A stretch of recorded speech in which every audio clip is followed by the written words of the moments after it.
Good day, class. This is Teacher Jana. We're back again for another meaningful lesson. So, our topic for today is developing the research problem. Before we officially begin our discussion, let me ask you a few questions. Napansin niyo ba na may mga estudyanteng laging mataas ang grades kahit parang hindi naman laging nag-aaral? Mayroon din namang sobrang sipag mag-review pero nahihirapan pa rin makakuha ng mataas na marka. So how about this? Have you ever wondered why some students spend several hours on TikTok, Facebook, or Mobile Legends every day yet their academic performance varies? Okay, so those are very common situations that we observe in school. So most people simply notice them and move on, but researchers are different. Instead of ignoring these situations, they become curious and ask, why is this happening? Or is there a relationship between these two situations? And that curiosity is where research begins. So today, our lesson is entitled Developing the Research Problem. Now, let me ask you another question. Which do you think comes first in research? A. Writing the research title. B. Conducting a survey. C. Identifying the research problem.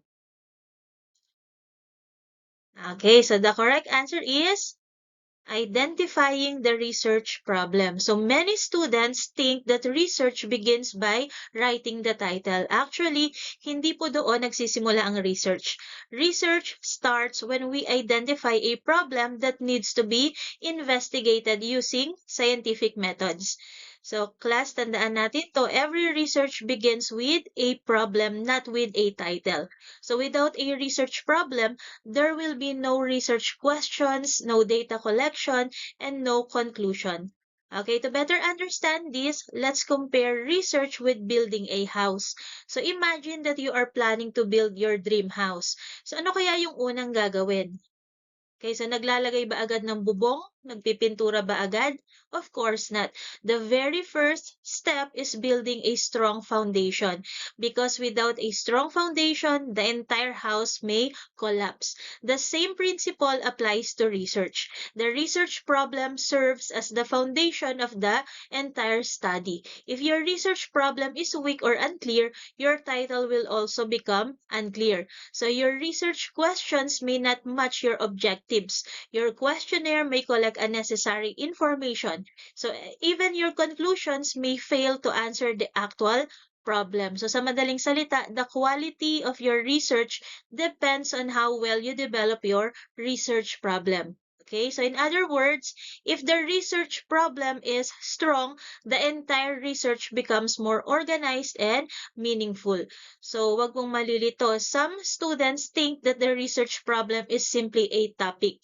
That is not true. So, a topic is broad. For example, social media, mental health, study habits. So, these are only topics.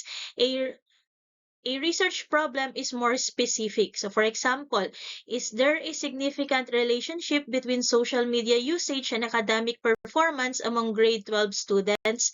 Okay, so notice the difference. The first one simply tells us what we are interested in. The second one tells us what exactly we want to investigate. Okay, Okay, so in practical research one, you explored problems through qualitative methods where the focus was on understanding experiences, opinions, and meanings. However, in practical research two, our focus is quantitative research. So this means that the problems we investigate should involve measurable variables that can be expressed using numbers and analyzed through statistics. So for example, instead of asking why do students use social media, this is more qualitative, di ba? So we ask, is there a significant relationship between social media usage and academic performance? So this question can be answered by collecting numerical data and applying statistical analysis. So ito yung madalas na tanong ng mga panelists during your proposal defense. So why did you choose this problem, or what made this problem worthy of investigation? So as researchers, you should be able to explain that your research problem is relevant, measurable, researchable, feasible, and beneficial to your respondents or community. So isa ito sa pinaka-importanting bahagi ng research. So bakit? Because the research problem determines almost everything that follows. So it influences your research title, it guides your research questions, it affects your methodology, it determines the statistical treatment you will use, and eventually it shapes your conclusions and recommendations. Okay, that's it. Okay, so now that we already understand where research begins, let's take a look at what we are expected to learn in today's lesson. Okay, so by the end of this lesson, you should be able to design a quantitative research useful in daily life. Second is write a clear and specific research title. Next is to describe the background of the research and then formulate general and specific research questions, followed by indicate the scope and the limitation of the study, then cite the benefits and beneficiaries of the study. And then lastly, we have present a well-written statement of the problem. Before we talk about research titles or research questions, we must first understand what makes a research worth conducting. So let me ask you something. Napansin niyo ba na halos araw-araw may mga problema tayong nakikita sa school, sa bahay, or sa ating komunidad? So for example, may mga estudyanteng laging late. May mga estudyanteng hirap sa mathematics. Marami ang laging gumagamit ng cellphone kahit oras ng klase. May mga kabataan na kulang ang tulog dahil sa social media. So may mga barangay na nahihirapan sa tamang waste segregation. So these are all real-life situations. Pero ang tanong, lahat ba ng problema ay pwedeng gawing research? The answer is not always. So in practical research too, we do not simply choose a topic because it is interesting. Instead, we choose a problem that is researchable, measurable, and useful. Okay, so class, tandaan po, a good research is not conducted simply to comply with school requirements. It is conducted because it aims to answer a question, solve a problem, or improve an existing situation. So research should always have a purpose. So if your research cannot help anyone or contribute new knowledge, then its value becomes very limited. Okay, so now let us define research. Okay, so research is a systematic process of collecting, analyzing, and interpreting information to answer questions or solve problems. The word systematic means that the researchers follow organized and scientific procedures.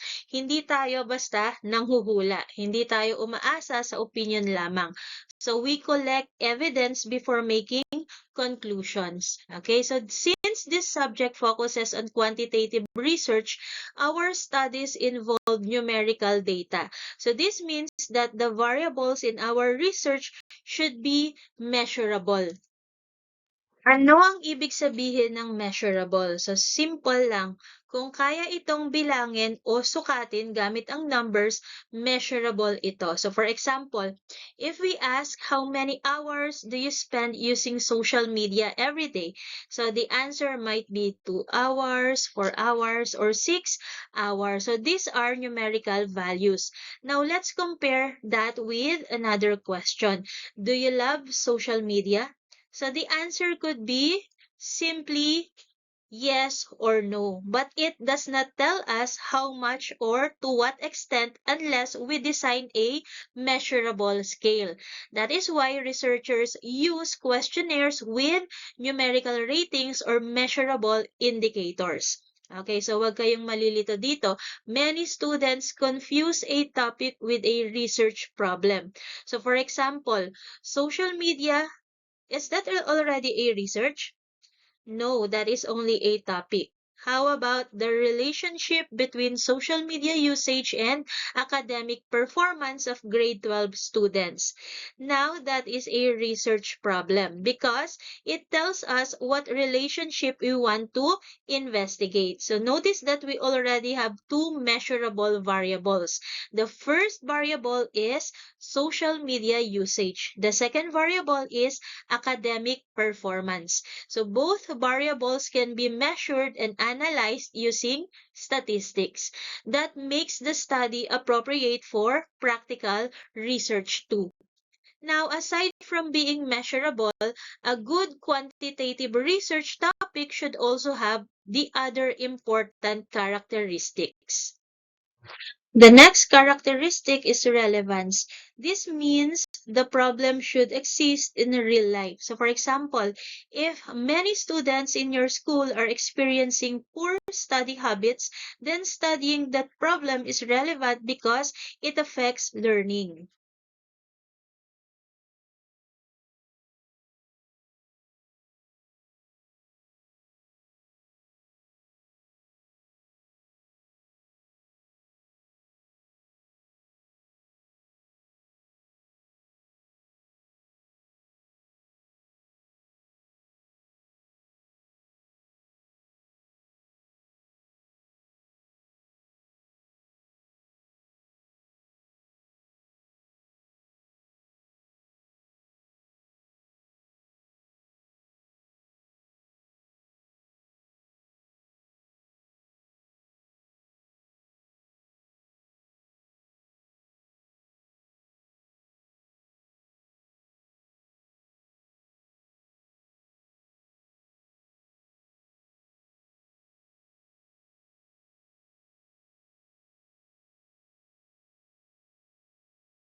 The next characteristic is researchability. This means that you can collect data to answer your research questions. For instance, you can distribute questionnaires to students about their study habits.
Next characteristic is feasibility. So feasible means the study can realistically be completed. So imagine that you want to study all senior high school students in the Philippines.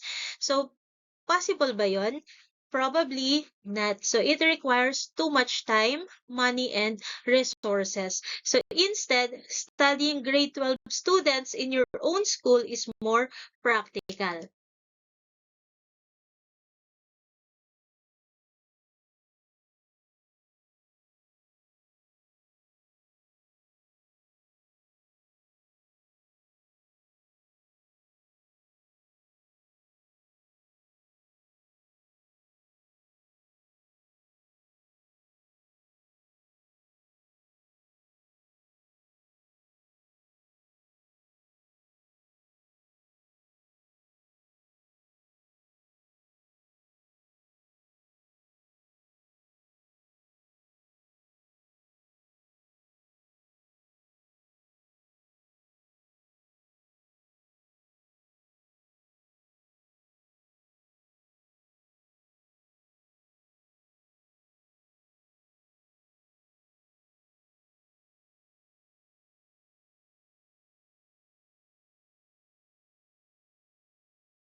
Last but not the least is ethics. As researchers, we should always respect the rights and privacy of our respondents. We should ask for permission before collecting data. We should also keep their information confidential. Remember that research should never harm participants. So sa madaling salita, a good quantitative research should be relevant, measurable, researchable, feasible, and ethical. So these characteristics help ensure that the study is meaningful and can be completed successfully.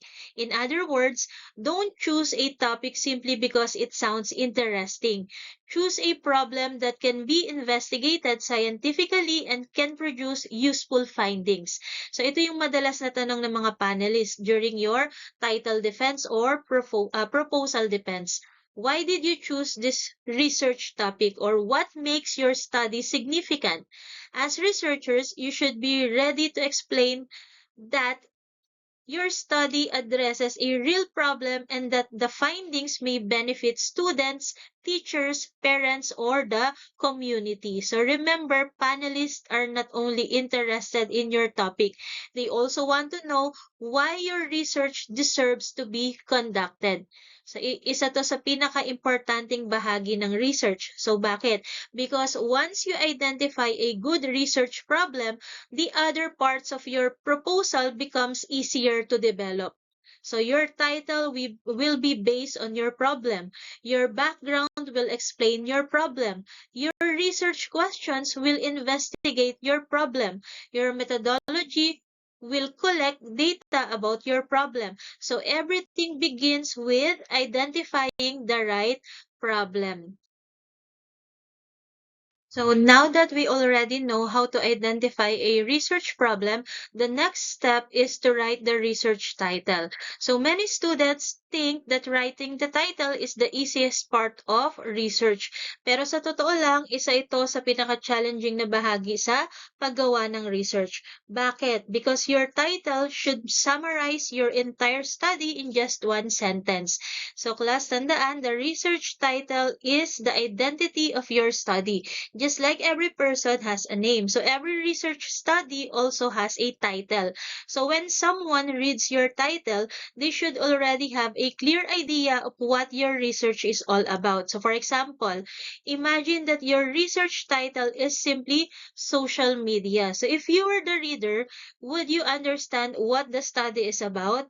Probably not. So because the title is too broad. So maraming pwedeng pag-aralan tungkol sa social media. So it could be about addiction, it could be about online learning, it could be about mental health, it could even be about online selling. So the title does not tell us exactly what the researcher wants to investigate. Okay, so now let's look at another title, The Relationship Between Social Media Usage and Academic Performance of Grade 12 Students. So which title is clearer? Okay, so the second title immediately tells us what the research is about. So, napansin nyo ba na mas malinaw yung pangalawang title? So, without reading the entire paper, we already know the focus of the study. So, this is what a good research title should do.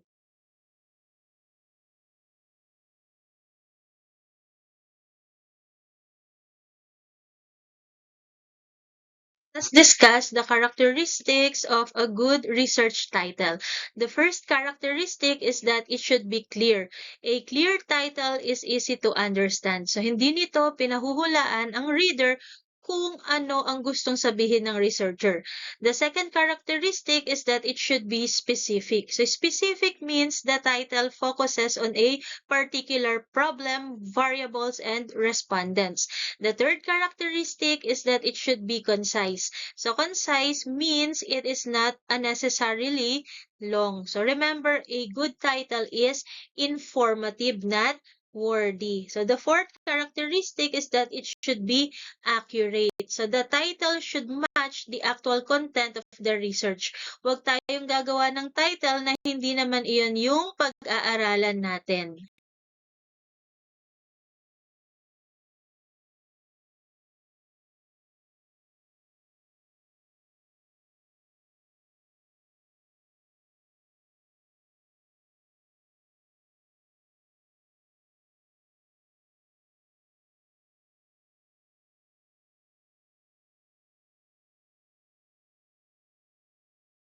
practical research, two is quantitative research, our titles usually include measurable variables. So in most quantitative studies, a research title contains four important parts. The first is the independent variable. This is the variable that may influence another variable. The second is the dependent variable.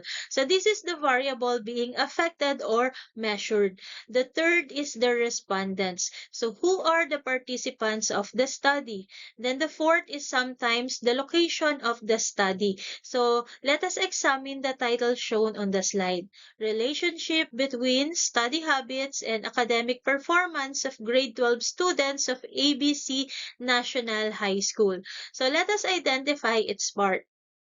Okay, so what is the independent variable? Okay, it is the study habits. So what is the dependent variable? This is the academic performance. And then who are the respondents? Okay, the grade 12 STEM students. So where will the study be conducted? So as indicated, it is the ABC National High School. Okay, so a well-written title already tells us almost everything about the study. Class, after identifying a research problem and writing a research title, what do you think is the next step? So the next step is writing the background of the study. So let me ask you another question. Why do you think researchers need to write a background of the study? So the simple answer is the background of the study explains why the research should be conducted. So it tells readers what the problem is, why it is important, and why the researcher decided to investigate it. So class, tandaan po, the background of the study answers the questions, why is this research necessary? So kung ang research title yung nagsasabi ng ano ang pag-aaralan, yung background naman yung sumasagot sa tanong na bakit ito pag-aaralan. Okay, so let's say imagine that you are a doctor. A patient comes to you because he has been coughing for 2 weeks. So before giving medicine, what will you do first? So will you immediately prescribe medicine? Of course not. So you will first ask questions. You will check the patient's condition. You will gather information. So bakit? Because you need to understand the situation first. So the same principle applies to research. Before readers can appreciate your study, they must first understand the problem. So that is exactly the purpose of the background of the study. Let us discuss the usual parts of the background of the study. The first part is the general discussion of the topic. So this introduces the broad subject. So for example, if your study is about study habits, you may begin by discussing why study habits are important in achieving academic success. The second part is the current situation. So here you describe what is happening in reality. So for example, teachers may observe that many students spend more time on social media than studying. So you may also include reports, statistics, or school observations. The third part is the existing problem. So this explains why the current situation has become a concern. So for example, poor study habits may lead to low academic performance. The fourth part is the research gap. So this is one of the most important parts. The research gap refers to information that previous studies have not fully answered. So for example, many studies may have examined study habits in other schools, but very few have focused on your own school. So that missing information becomes the reason for conducting your study. Then finally, the last part is the purpose of the study. So this tells readers exactly what the researcher intends to investigate.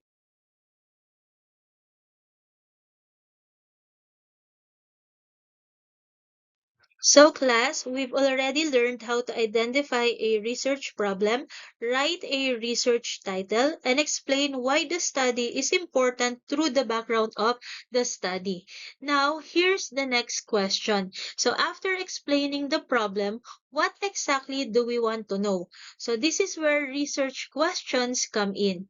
Okay, so class, tandaan po, research questions are the heart of the investigation because they tell us exactly what information we need to collect. So without research questions, we won't know what data to gather, what questions to include in our questionnaire, or even what statistical tools to use. So imagine you're going on a trip.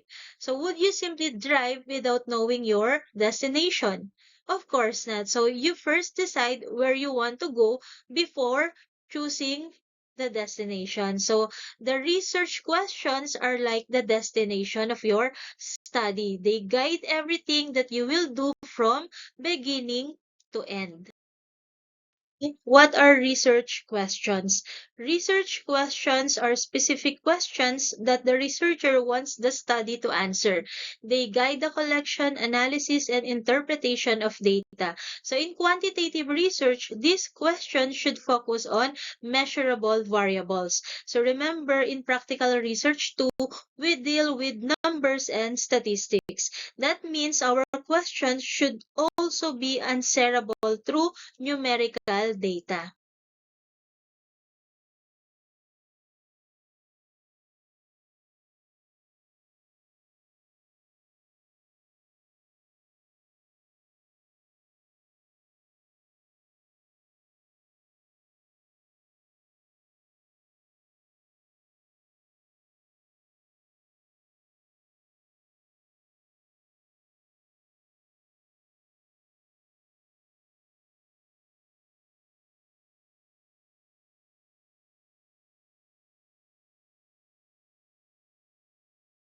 Look at the example. The general research question is, what is the relationship between study habits and academic performance? Notice that this is the main question of the study. It summarizes the overall purpose of the research. But this question is still broad. So what do researchers do? They divide it into specific research questions. So for example, what is the profile of the respondents? What is the level of study habits?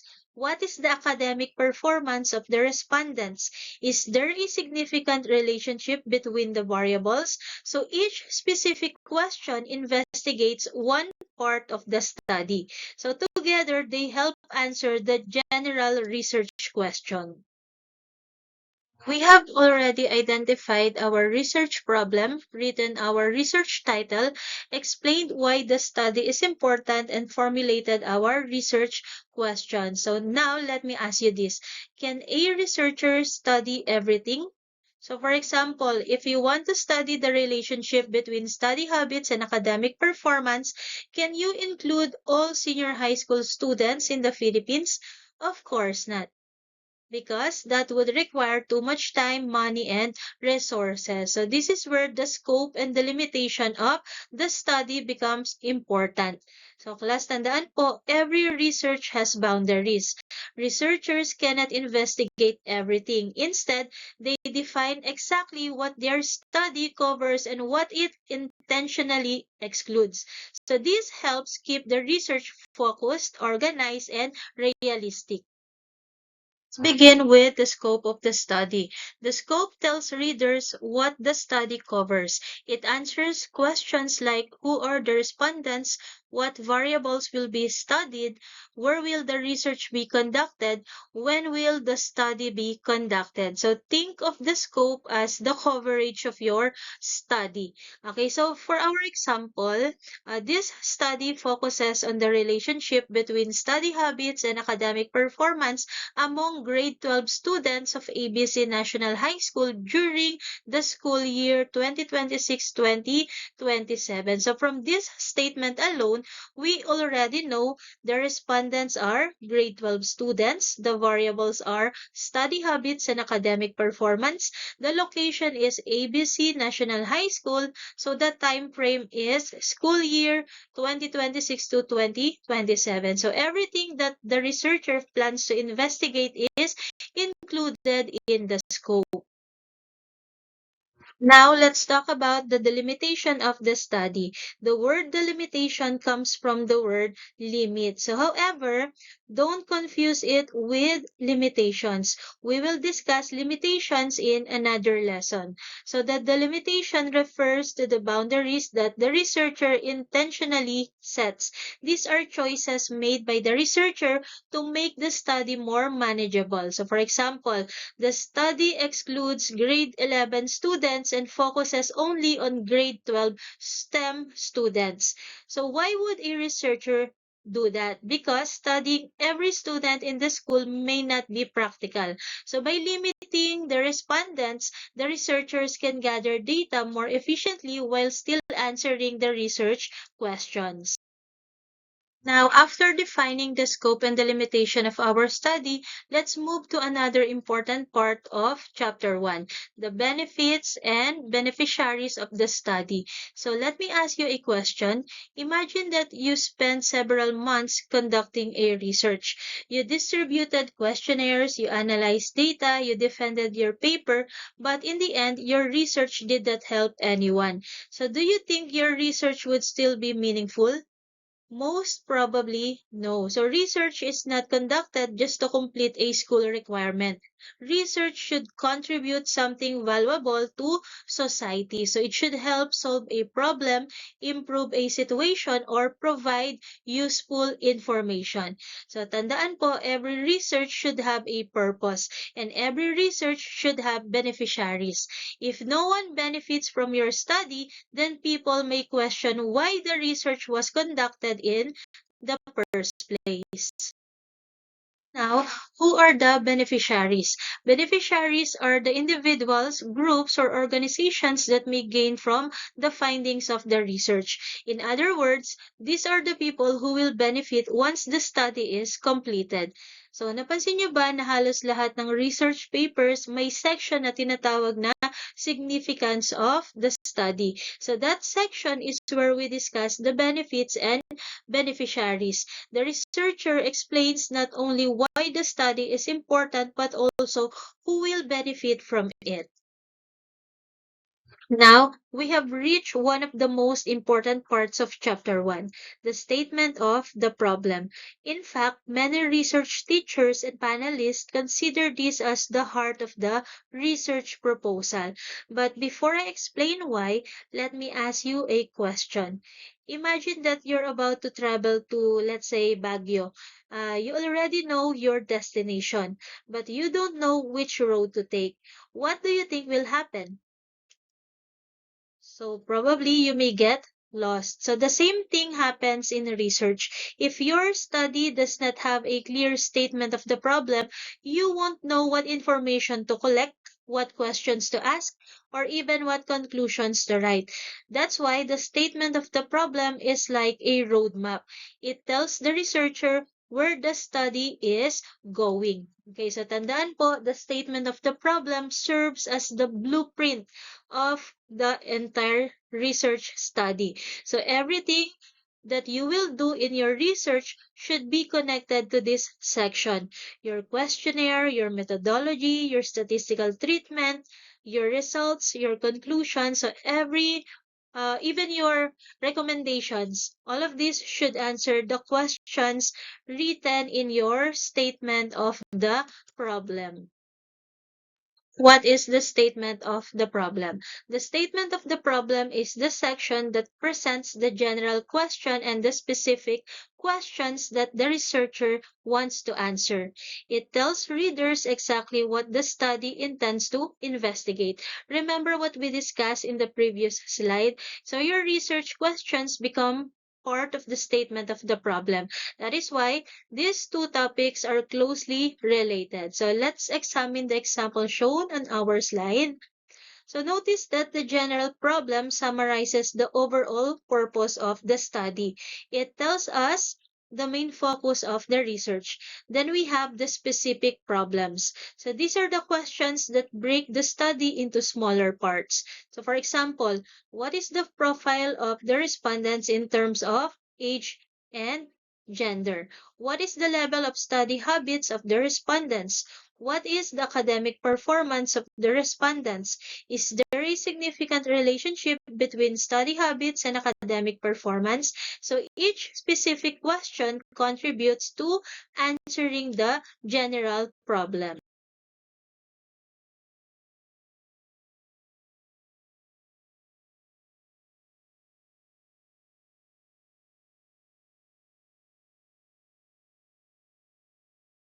Napansin niyo ba na ang statement of the problem ay halos katulad ng outline ng buong research? So, hindi ito basta listahan lang ng mga tanong. Ito yung magiging gabay sa buong pag-aaral. So for example, if one of your research question asks about the level of the study habits, your questionnaire should include items that measure study habits.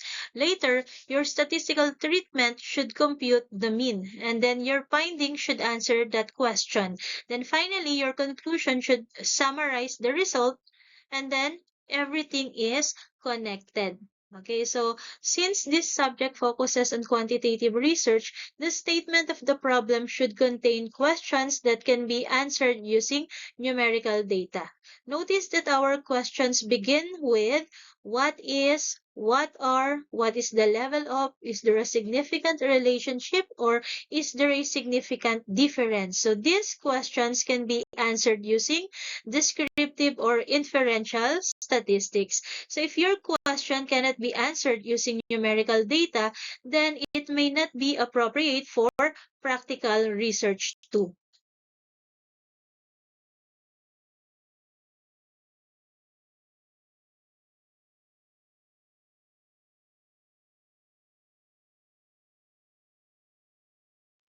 Now, before we end today's lesson, let's take a moment to connect everything that we have learned.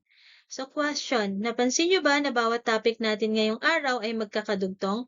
So hindi natin pinag-aralan ang mga ito bilang magkakahiwalay na lessons. Instead, they are all parts of one complete quantitative research proposal. Okay, so let's review the entire process.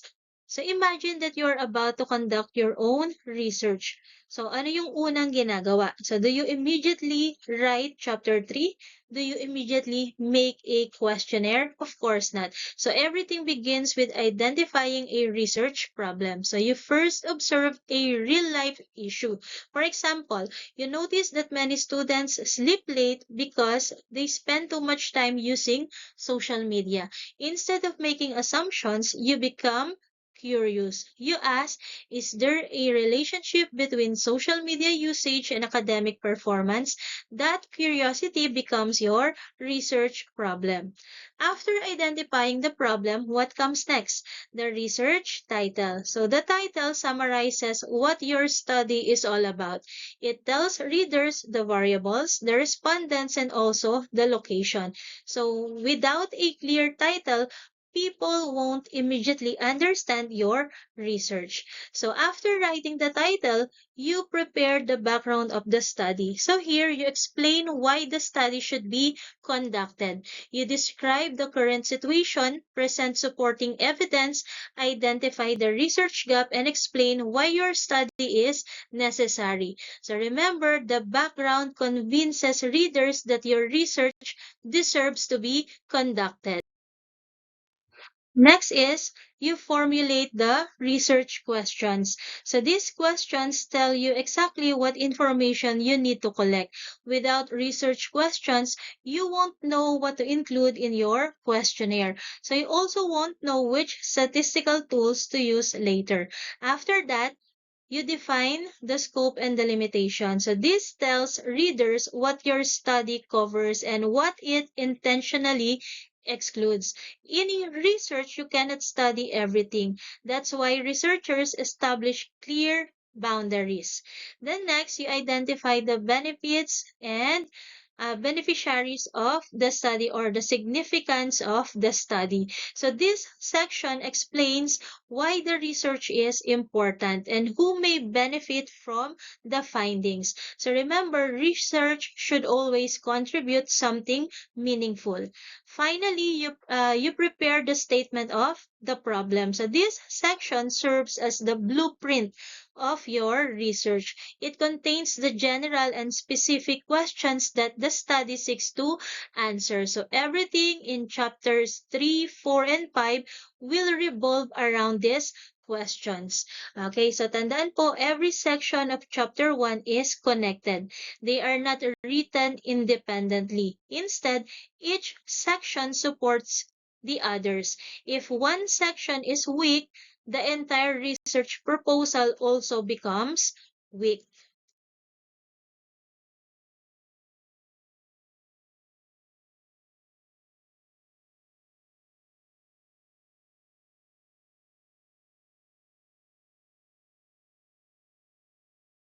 From chapters 1 to 5, let's look at how they are connected. So the research problem leads to the research title.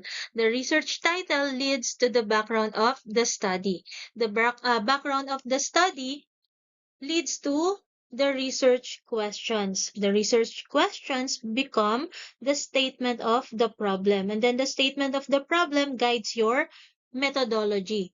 And then the methodology helps you collect data. So the collected data become your results. The results become your conclusions and recommendations. So do you notice something? Research is like a chain. So every link depends on the previous one. So if one link breaks, the entire chain becomes weak.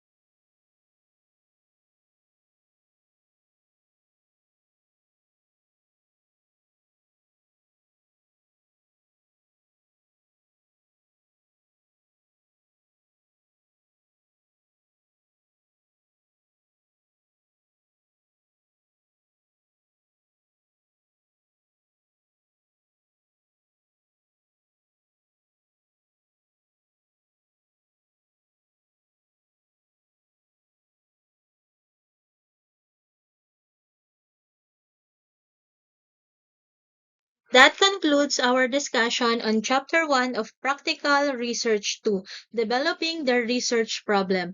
I hope that through this lesson, you have gained a deeper understanding of the essential components of Chapter 1. I hope that the concepts and examples we discussed in this video will help make your research task easier and give you the confidence to write your own research proposal. Thank you for watching, and I encourage you to review your notes, apply what you have learned, and continue developing your research skills. Remember, every successful researcher was once a beginner who chose to keep learning. See you in our next lesson, where we will continue exploring the exciting world of practical research too. Again, this is Teacher Jana. Happy researching and God bless.